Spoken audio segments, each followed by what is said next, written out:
Last tutorial में हमने data interpretation का बेसिक ट्यूटोरियल देखा था, जिसमें हमने average, ratio and proportion, profit and loss और जो हमारा परसेंटेज था वो हमने डिस्कस किया था। सो जो भी इस वीडियो को पहली बार देख रहे हैं, प्लीज़ आप पहले वो वाला वीडियो देख लें। उस ट्यूटोरियल से आपका बेसिक क्लियर हो जाएगा, उसके बाद ही आपको ये वीडियो समझ में आएगा। सो बेसिक रूल्स उसी में हैं। सो आज का जो हमारा टॉपिक है डाटा इंटरप्रिटेशन डीआई में, आज से हम टेबुलेशन से स्टार्ट करेंगे। टेबुलेशन डीआई का पहला ही टॉपिक माना जाता है। सो टेबुलेशन के अंदर जैसा आपको दिख रहा होगा कि एक टेबल टाइप में बनी रहती है। सो फ्रेंड्स, ये ट्यूटोरियल 2 है, इससे पहले हम ट्यूटोरियल 1 बना चुके हैं। सो अब मैं यहाँ पे आपको फुल टेबल दिखा देता हूँ। ये आपकी पूरी टेबल है। यहाँ पे 6 सब्जेक्ट दिए, Hindi, math, Sanskrit, English, math, Sanskrit, Hindi, science and GK. इन जो 5 स्टूडेंट्स हैं हमारे ABCDE। सो इनका हमारा कुछ डाटा दिया हुआ है। अब इन्हीं के ऊपर हमारे क्वेश्चंस पूछे जाएंगे। सो सबसे पहले तो मैं आपको बता दूं, हमारा एक फेसबुक ग्रुप है हिमांशु तिवारी ट्यूटोरियल, जहाँ पे आप जुड़ सकते हैं। और ये जब मैं पोस्ट डालूंगा तो वहाँ पे मैं नीचे इमेज डाल दूंगा। सो आप वहाँ से इमेज ले सकते हैं, या फिर आप यहीं से वीडियो को पॉज करके आप नोट डाउन कर सकते हैं। ओके फ्रेंड्स, सो अब हम आगे बढ़ते हैं। सो वहाँ पे आपको फेसबुक ग्रुप में बुक्स भी मिल जाएंगी फ्री ऑफ कॉस्ट, और नोट्स भी अवेलेबल होंगे। या जिनके पास नहीं है फेसबुक अकाउंट, वो हमारे ब्लॉग से भी, जो डिस्क्रिप्शन में लिंक दिया है वहाँ से भी डाउनलोड कर सकते हैं। और जिन्होंने अभी तक हमारा चैनल सब्सक्राइब नहीं किया है वो प्लीज़ कर लें, ताकि आपको ईमेल द्वारा या नोटिफिकेशन द्वारा हमारा वीडियोस जो भी लेटेस्ट आएंगे आपको मिल जाएंगे। नमस्कार दोस्तों, मेरा नाम है हिमांशु तिवारी और अब हम आगे बढ़ते हैं। सो ये तो थी डाटा की बात। अब हम इसको आगे चलते हैं और क्वेश्चंस की तरफ बढ़ते हैं। सबसे पहला क्वेश्चन से, What is the approximate % marks obtained by student B in all the subject together? मतलब कि परीक्षा में विद्यार्थी B का लगभग कितना % बनाए ऑल सब्जेक्ट मिलाकर। ठीक है, लगभग। तो स्टूडेंट B, अब स्टूडेंट B की अगर हम बात करें, सो स्टूडेंट B ये रहा, इसकी बात हो रही है। सो इसका उन्होंने पूछा है approximate % marks obtain bye student be in all the subject together. सभी विषय के टुगेदर उन्होंने परसेंटेज पूछा, अप्रोक्सीमेट परसेंटेज।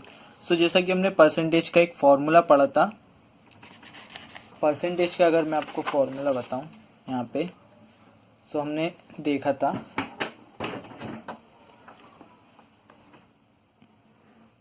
A/B इंटू 100,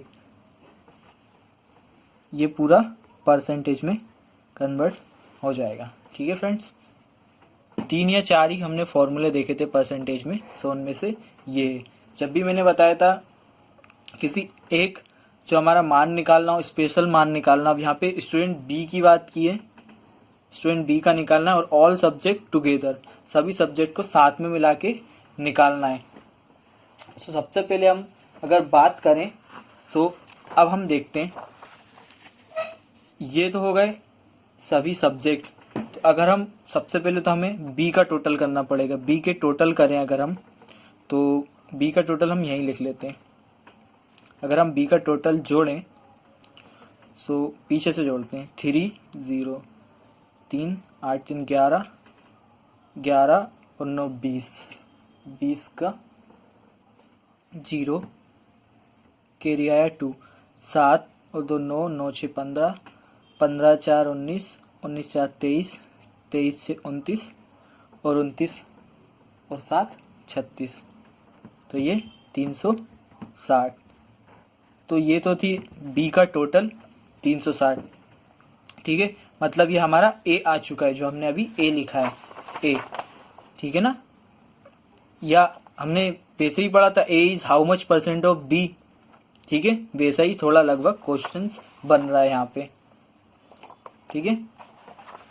यह एक मैंने बताया भी था कि हम किस प्रकार से परसेंट निकाल देते, तो उन्होंने सिंपली पूछा कि परसेंट कितना है यहाँ पे स्टूडेंट बी का ऑल सब्जेक्ट मिलाकर, ठीक है। अगर अब हमें, अब ये तो उन्होंने ऑप्टेन के मार्क्स लेके आया है वो बी, अब हमें देखना है कितने में से लेके आया है। तो सबसे पहले अगर हम देखें 100, 150, 250, 300, अगर 75 और 25 को मिला दे तो 300 और 200, 500 और 100, 600, ठीक है। आराम से बता दे रहा हूँ, हमने लास्ट ट्यूटोरियल में पढ़ा भी था, तो 600 नंबर ये आ चुके हैं, 600 नंबर टोटल है। सो अब हमें कुछ नहीं करना है, ये सिर्फ एक बेसिक लेवल का क्वेश्चन है, एसएससी लेवल का। आगे हम आईबीपीएस और एसबीआई तक के भी क्वेश्चंस देखेंगे। सो लेके कितने आया वो, ये हमने 360, कितने में से, 600 में से, ठीक है। ए अपॉन बी इंटू 100। अब जब हम इसे सिंप्लीफाई करेंगे तो हमारा आंसर आ जाएगा। सो इसे हम 20 से 20 गया, 6 जा 36 और ये 0 यहाँ आ गया। मतलब कि बी के स्टूडेंट बी के जो परसेंटेज बने ऑल सब्जेक्ट को मिलाकर वो बने 60%। तो हमें ए से ही निकालना है। और एसएससी में तो इसी लेवल तक के क्वेश्चंस आते हैं, ज़्यादा टफ क्वेश्चंस नहीं आते। अब अगर हम बात करें बड़े एग्जाम जैसे कि एसबीआई पीओ हुआ, आईबीपीएस पीओ हुआ, क्लर्क हुआ, या एलआईसी के जो भी एग्जाम्स हुए या इंश्योरेंस वाले, सो उनमें कुछ बड़े लेवल के क्वेश्चंस आते हैं। सो आज हम थोड़ा छोटा लेवल के क्वेश्चन से स्टार्ट कर रहे हैं, लेवल 1 से, उसके बाद हम थोड़ा एडवांस तक जाते जाएंगे, ठीक है। अब हम बात करें यहाँ पे दूसरे क्वेश्चंस की, उससे पहले मैं आपको एक चीज़ और बता दूं कि जो हिंदी वाले स्टूडेंट्स हैं उनके लिए भी मैं बताता जाऊंगा, ठीक है। अब दूसरा क्वेश्चंस अगर हम बात करें, दूसरे क्वेश्चंस की बात करें तो in this given table which student all subject together maximum marks obtain. So यहाँ पे पूछा गया है इनमें से कौन सा वे विद्यार्थी है जिसने भी ऑल सभी विषयों में मिलाकर सबसे ज़्यादा नंबर लाया हो। सो अब देखते हैं कि कौन सा ऐसा स्टूडेंट है जिसने सभी में मिला के सबसे ज़्यादा हाईएस्ट मार्क्स लाया हो। सो अगर हम बात करें तो ए के मार्क्स देखें, देखो अलग ही दिख रहा है, 105, और ई के भी अच्छे खासे। या तो आप इन पूरे को गिनना पड़ेगा सबसे पहले तो हमें, ठीक है। सो ये हमें गिनना पड़ेगा। अब बी तो लाया था, सो डीआई में एक चीज़ यही है कि आपको सिंप्लीफिकेशन की बहुत ज़रूरत पड़ेगी, ये मैंने बताना भूल गया था आपको। सो आप सबसे पहले क्या करें, अगर आपका जो डाटा है जो आप जल्दी काउंट नहीं कर पाते हैं जिस प्रकार से आप करते हैं, तो कुछ ट्रिक्स होती हैं। सो हमने सिंप्लीफिकेशंस के वीडियो बनाए, आप प्लीज़ वो भी देख लें तो आपका और क्लियर हो जाएगा। सो डाटा इंटरप्रिटेशन में वो चाहता है कि आप जितना ज़्यादा स्टूडेंट्स को उलझाया जाए, जितनी ज़्यादा काउंटिंग कराई जाए, एडिशन, सब्सट्रैक्शन, मल्टीप्लाई, डिवाइडेशन, सो इन सब के लिए बहुत ज़रूरी है। बोर्डमास थ्योरम भी आप पढ़ लें तो कन्फ्यूज़न दूर हो जाएगा, ठीक है। और बिगिनर्स को तो ये बहुत ही ज़्यादा ज़रूरी है। सो हमसे पूछा गया था कि किस स्टूडेंट्स के सबसे ज़्यादा नंबर हैं। क्वेश्चन था कि कौन सा विद्यार्थी सबसे अधिकतम नंबर लाया परीक्षा में। सो हमें इन सबको ऐड कर लें और उसके बाद हमारा आंसर आ जाएगा। सो अब हम इसको जोड़ें अगर, सो 5 1 6, सो 6 12, 12 और 3 15, 15 की 5, फिर है 1 7 1 8, 8 और 8 16, 22 4 26, 26 और 7 33, 33 की 3, हासिल की 3, 3 और 1 4, ए आया 435। बी आया 360, ऐसे सी का भी जोड़ लेंगे, डी का भी और ई का भी। तो अब सी का देखते हैं, 1 5 और 1 6, 6 5 11, 11 7 19, 19 की 9, नहीं कुछ गलत जोड़ा है, 5 और 1 6, नहीं ऐसे जोड़ सकते हैं, 5 और 5 10, 10 और 7 17, 17 और 1 18, 18 की 8 की 1, इसीलिए बोल रहे थे कि जरूरी है ये। 8 7 15 और एक जो हमारा कैरी था 15 और 1 16, 16 4 20, 20 6 26 और 4 30, 30 और 8 38। सो फ्रेंड्स ये कुछ जैसे जैसे आप काउंटिंग करते जाएंगे आपको जल्दी से ट्रिक्स आती जाएंगी। यहाँ से करते हैं 9 4 13, 13 4 17, 17 3 20, फीस का 0, असल की 2, 3 2 5 और 5 10 और 6 16, 4 20, 8 28 और 8 36, 360। लास्ट है हमारे पास ई का टोटल देख लेते हैं, 7 और 2 9, 9 8 17, 17 और 2 19, 19 का 9 कैरी 1, 5 और 1 6, 6 7 6 13, 13 6 19, 19 3 22 और 2 24 और 6 30, 30 की 0, असल की 3, 3 और 1 4। सो ये अब हमने इतनी देर में टोटल कर लिया। चाहता तो मैं लिख भी सकता था लेकिन कर ही लिया। ठीक है, आगे देखते हैं।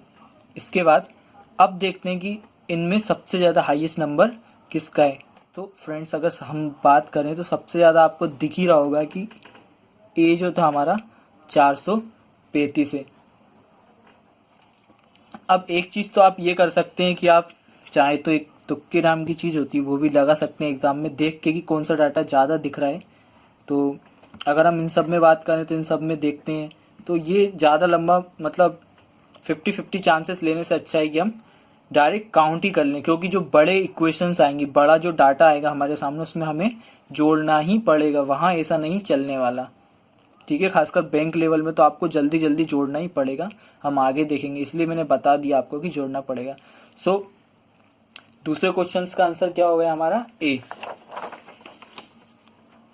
ठीक है, ये एक एसएससी लेवल का क्वेश्चन था जो बहुत पहले आया था, हमने वही लिया है। नेक्स्ट जो हमारा क्वेश्चन रहेगा वो रहेगा आरआरबी का। ठीक है, और एक आईबीपीएस का भी हम करेंगे। थर्ड नंबर का क्वेश्चन है, इन this given below table which student 1 and more subject maximum marks obtain. Hindi वाले विद्यार्थी को बता दूं कि इनमें से कौन सा विद्यार्थी, वे विद्यार्थी कौन है जो एक या एक से अधिक सब्जेक्ट में, विषय में अधिकतम अंक लाया है। मतलब कि क्वेश्चंस को अगर समझा जाए तो वो ऐसे पूछना चाहता है कि इनमें से कौन सा वो विद्यार्थी जो एक से ज्यादा सब्जेक्ट में अधिकतम अंक लाया है। मतलब कि एक से ज्यादा 2 या 3 में उसके हाईएस्ट नंबर होने चाहिए। तो देखो अब हम इसमें से ही देख लेते हैं। देखो इंग्लिश में सबसे हाईएस्ट कौन लाया है, सी। ठीक है, सी हाईएस्ट लाया है। अब हम अगर बात करें मैथ की तो मैथ में हाईएस्ट कौन लाया है, 128, ई। ठीक है, ये हमने टिक लगा दिया। संस्कृत की अगर बात करें तो सबसे ज़्यादा कौन लाया है, 48, बी। ठीक है, हिंदी की अगर बात करें तो हिंदी में 4 लोग सबसे ज़्यादा लाए, सी, डी, ए और डी। साइंस की बात करें सबसे ज़्यादा कौन लाया है तो ए। ठीक है, जीके की अगर बात करें तो जीके में सबसे ज़्यादा कौन लाया है, सी। ठीक है, अब जिनके ऊपर सबसे ज़्यादा राइट हो वही विनर होगा इस क्वेश्चंस का। सो आप देख रहे होंगे सबसे ज़्यादा राइट किसके पास है, ए के पास है 2, हिंदी और साइंस। बी के पास सिर्फ 1 है, ओनली संस्कृत। सी के पास है इंग्लिश, हिंदी, जी के 3। डी के पास 1 और इंग्लिश के ई के पास 2। कौन से? Math and Hindi. सो यहाँ से आपको पता चलेगा कि सी 2 सब्जेक्ट में, एक तो हिंदी और दूसरा इंग्लिश, दोनों में ही ज़्यादा लाया है। सो आंसर होना चाहिए इसका सी, और सी ही इसका आंसर है। ठीक है, तो एक सिंपल ही क्वेश्चन था, ज़्यादा कुछ हैवी नहीं था। फोर्थ क्वेश्चन पे अगर हम आए, चौथा जो क्वेश्चन है, if math and science together minimum passing number is 125, how much students pass. अब उन्होंने बोला है कि अगर मैथ, गणित और विज्ञान को मिलाकर न्यूनतम अंक जो पासिंग मार्क्स है उसको 125 कर दें तो कितने विद्यार्थी पास होंगे। अब हम देखें जरा, ठीक है, मैथ और साइंस। मैथ ये रहा, ठीक है, और साइंस ये रहा। दोनों को मिलाकर अगर हम 125 कर दें सो कौन कौन पास हो जाएगा, कितने विद्यार्थी पास होंगे। तो देखो, इसको हम यहीं से हल कर लेंगे। मैथ और साइंस ही पूछा है ना? हाँ, मैथ और साइंस। ये मैथ एंड ये साइंस, इन दोनों को मिलाकर अगर बात की जाए तो अब देखते हैं। ठीक है, ए की अगर हम बात करें, मिनिमम मार्क्स है 125। ए के तो मैथ में 105 है और साइंस में 80, तो मतलब ए तो पास हो गया। सबसे पहले लिख लेंगे ए, ठीक है, कॉमा लगाते हैं। अब देखते हैं बी। बी के मैथ में 60, ठीक है, बी के मैथ में 60 और साइंस में 60 और 60 120, लेकिन मिनिमम मार्क्स कितने? 125, मतलब बी तो फेल हो गया। अब सी पे आते हैं। सी के 75 एंड 40, ठीक है, मैथ में 75 एंड साइंस में 40, तो 7 और 4 11, मतलब कि इसके भी 115 हैं, सो ये भी नहीं हो पाया। अब बात करते हैं डी की। डी के हैं यहाँ पे 85, 84 एंड 50, 8 5 13, ये 84 है एंड ये है 50, 8 5 13, 134, सो ये तो पास हो गया। सो मतलब ए हो गया और डी हो गया। अभी तक तो इतने डेटा से यही पता चला है। अब अगर इसके बाद हम बात करें ई की, तो ई के मैथ में 128, तो ये तो अकेले मैथ से ही निकल गया, सो आगे जाने की ज़रूरत ही नहीं है। और अगर आगे देख भी लें तो 70 इसके इसमें, ठीक है, सो 198 के लगभग समथिंग, 12 7 19, हाँ 198 हो जाएंगे। तो ए, डी और ई, तो आपको ऑप्शन दिए रहेंगे, तो ये कितने हो गए टोटल? 3 स्टूडेंट्स हमारे टुगेदर में, मतलब जिन्होंने 125 से ज़्यादा नंबर लाए मैथ और साइंस को मिला के। अब हम बात करें, अगर आगे चलें दूसरे इसमें, सो नेक्स्ट जो क्वेश्चन है, ये वाला डीआई तो कुछ भी नहीं था, एसएससी का है। आगे हम देखेंगे बहुत ही हाई लेवल के क्वेश्चंस होंगे। फिफ्थ जो क्वेश्चन है हमारा, what is the average percent marks obtain bye all student in Sanskrit subject, ठीक है। अब यहाँ पे इन्होंने पूछा है कि एवरेज परसेंट मार्क्स निकालने किसके?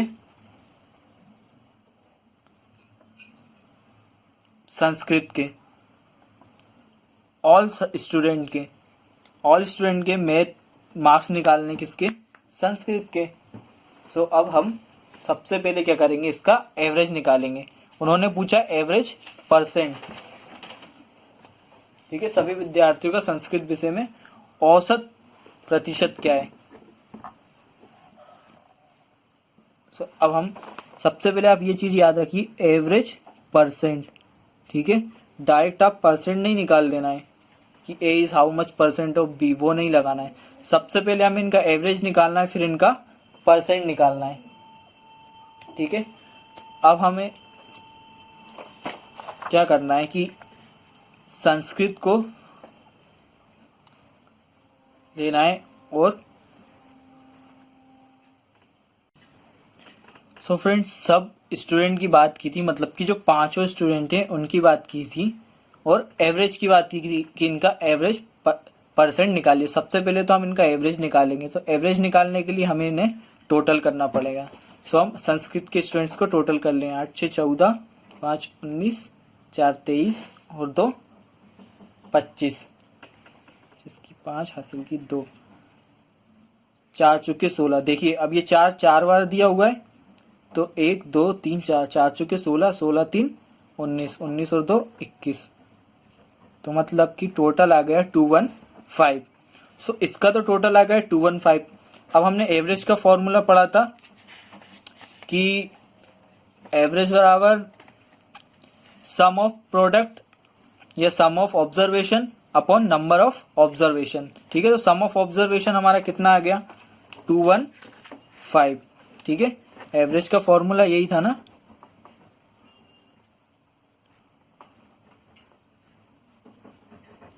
सम ऑफ प्रोडक्ट लिख देता हूं मैं, एंड स्लैश में नंबर ऑफ प्रोडक्ट, ठीक है। तो अब इसको हम यहां देख लेते हैं नीचे। अभी हम सिर्फ एवरेज निकाल रहे हैं, उसके बाद हमें परसेंटेज निकालना है। सम ऑफ प्रोडक्ट हमारा कितना आया था टोटल करने पे सभी विद्यार्थियों का संस्कृत का, 215, ठीक है, 215। अब नंबर ऑफ प्रोडक्ट कितना है, यहाँ पे यू रह गया था, ठीक है। नंबर ऑफ प्रोडक्ट कितना है, नंबर ऑफ प्रोडक्ट मतलब कि हमारे विद्यार्थी कितने, A B C D E, मतलब 5 हमारे विद्यार्थी हैं। सिंपल इसको डिवाइड कर देंगे, चूंकि 20 5 दिया 15, 43 आ गया। अब हमें निकालना है, ये तो एवरेज निकला, अब इसका परसेंट निकालना है, ठीक है। एवरेज परसेंट मार्क्स की बात हुई थी, अब इसका परसेंट निकालने के लिए हम लगाएंगे ए अपॉन बी इंटू 100 वाला फॉर्मूला। ए अपॉन बी इंटू 100 वाला हमने फॉर्मूला निकाला। सो ए की जगह पे तो आ जाएगा 43, ठीक है। और कितने नंबरों में से आए ये 43, अगर हम नंबर की बात करें यहाँ पे, सो अब हम 5 स्टूडेंट नहीं लेंगे। बी संस्कृत में कितने नंबर का था पेपर, 50 नंबर का, सब 50 में से ही दिए थे ना। सो बी की जगह पे आएगा 50, क्योंकि 50 नंबर में से पेपर हुआ था, इंटू 100। सिंप्लीफाई अगर करें, 50 दूनी 100, 126, सॉरी 2 सेकेंड, ठीक है, 2 तिया 6, 2 4 जा 8, ये नहीं है 86, इधर लिख देता हूँ, 86% आएगा। सो मतलब कि what is the average percent marks obtain bye all student in Sanskrit subject, जो भी इनका एवरेज परसेंटेज संस्कृत सब्जेक्ट का सभी बच्चों का मिला के वो कितना है, 86%, ठीक है। सो ये चीज क्लियर हो जानी चाहिए। आपको सबसे पहले एवरेज निकालना है, एवरेज आया 43। दूसरा जो हमारा फॉर्मूला था ए अपॉन बी इंटू 100 वाला परसेंटेज का, जो मान लोकली परसेंटेज का फॉर्मूला होता है, वो लगाया। तो यहाँ पे ध्यान रखना है कि आपको 43 आपने ए में तो लिया है, लेकिन बी वाले जो था उसमें हमें फिर से 43 या जो टोटल था वो नहीं लेना है, उसमें लेना है हमें जिसमें से नंबर निकालने हो, मतलब कि संस्कृत का 50 नंबर का पेपर था इसलिए, ठीक है। अगर हम लास्ट की बात करें क्वेश्चंस की, तो ये भी एक अच्छा क्वेश्चन है। लास्ट में हम देखें, student A all subject number together is how much percent more than student be all subject together, ठीक है। सो वो जानना चाह रहे हैं कि स्टूडेंट ए के ऑल सब्जेक्ट के नंबर साथ में कितना परसेंट है, मोर देन है, उससे कितना ज़्यादा है बी, स्टूडेंट बी के ऑल सब्जेक्ट के नंबर के, मतलब सभी सब्जेक्ट के साथ के नंबर के। परसेंटेज मोर का फॉर्मूला रहेगा। देखो परसेंटेज मोर पूछा है उन्होंने। सबसे पहले मैं बता दूं परसेंटेज मोर का फॉर्मूला क्या होता है, जिन्होंने नहीं देखा हो। Percentage more is equal to G minus S upon S into 100। ये पूरी चीज परसेंट में आ जाती है। यहाँ पे G क्या है, G है ग्रेटर, S क्या है स्मॉल। ठीक है, ये परसेंटेज मोर है। परसेंटेज लेस का क्या होता है, G minus S upon G हो जाता है, उल्टा होता है। अगर यहाँ मोर है तो नीचे S हो जाएगा स्मॉल, अगर यहाँ पे लेस है तो यहाँ पे ग्रेटर हो जाएगा। ठीक है, ऐसा ही होता है। अब हम देख लेते हैं कि स्टूडेंट ए के ऑल सब्जेक्ट के नंबर कितने और स्टूडेंट बी के ऑल सब्जेक्ट के नंबर कितने, फिर हम यहाँ पे एंटर कर देंगे। सो स्टूडेंट ए की ऑल की नंबर की बात की जाए तो हमने यहाँ पहले निकाल के रखे 4 3 5। ए के तो लिख लेते हैं अपन, ए बराबर 4 3 5। बी के देखते हैं अब, बी के भी हमने निकाल के रखे हुए थे पहले से ही। बी के हैं 3 6 0, बी के हैं 3 6 0। ये ए के और बी के दोनों के नंबर आ चुके हैं। ठीक है, सो हमें वहां निकालने का, ऑल निकालने का फायदा यही हुआ कि अगर देखो, अगर हम वहां पे एक सवाल अगर हम मन से कर देते, कुछ भी गलत लगा देते या तुक्के लगा देते, तो यहाँ पे तो हमें फिर से वही करना पड़ता है। इसलिए हमने पहले ही निकाल लिया था, तो आगे फायदा होगा। और ज्यादातर डीआई में यही होता है, अगर आप पहले निकाल लें तो आगे आपको बहुत ज्यादा फायदा होगा। हम आगे जो क्वेश्चंस करेंगे उसमें भी देखेंगे। सो G minus S upon S, greater minus small upon small. So greater कौन सा है इन दोनों में से, 4 3 5, 4 3 5 लिखा, माइनस स्मॉल कितना है 3 6 0, अपॉन स्मॉल यानी कि 3 6 0 इंटू 100। जब हम इसे सिंप्लीफाई करेंगे तो हमारा आंसर आ जाएगा। आंसर देखते हैं। 5 में से 0 गया 0, 13 में से 6 गए 7, 70 अपॉन 360 इंटू 100। जितनी ज़्यादा आपकी फास्ट कैलकुलेशन होगी उतना ही आपको फायदा होगा। ठीक है, इससे ये कट गया। इसको और ज़्यादा डिवाइड करते हैं, 2 से काटते हैं, 18 पंजे 10। ठीक है, और अगर देखें तो यहाँ पे 5, यहाँ पे 5 आएगा। ठीक है, आपको ये गलती एग्ज़ाम में नहीं करनी। जो भी करना है गलतियाँ यहाँ पे करके जाइए। एग्ज़ाम्स गलतियाँ करने के लिए नहीं होता है। सो अब हमें इसे हल करना है। 75 डिवाइडेड बाई 18। अब या तो आप ये करें कि 75 को 18 से डिवाइड कर दें, या इनका पहले इंटू कर लें उसके बाद डिवाइड करें। ठीक है, वो आपके ऊपर डिपेंड करता है। सो हम इसका इंटू कर लेते हैं सबसे पहले। 25 की 5, असल की 2, 35 और 2 37, 35 और 1 36। तो 365 25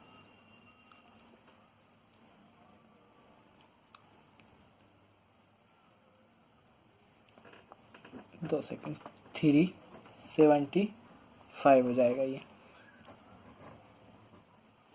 ठीक है, ये अप्रोक्सीमेट था, याद रखिए। यहाँ पे लिखा आएगा अप्रोक्सीमेट, लगभग। तो 18 दूनी 36, एक इधर गया 15, 18 एकम 18। ठीक है,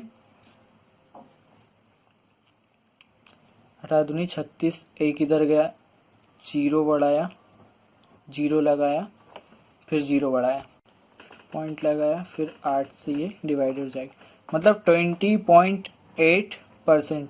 सो अगर लगभग की बात करें तो 21% आंसर आ जाएगा इसका।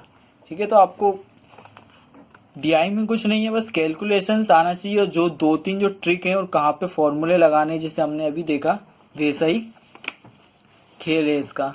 जितनी ज़्यादा प्रैक्टिस करेंगे उतना ही अच्छा रहेगा। सो फ्रेंड्स, ज़्यादा लंबा मैं वीडियो तो अपलोड नहीं कर पाऊंगा, जैसा सोचा था वैसा हो नहीं सका।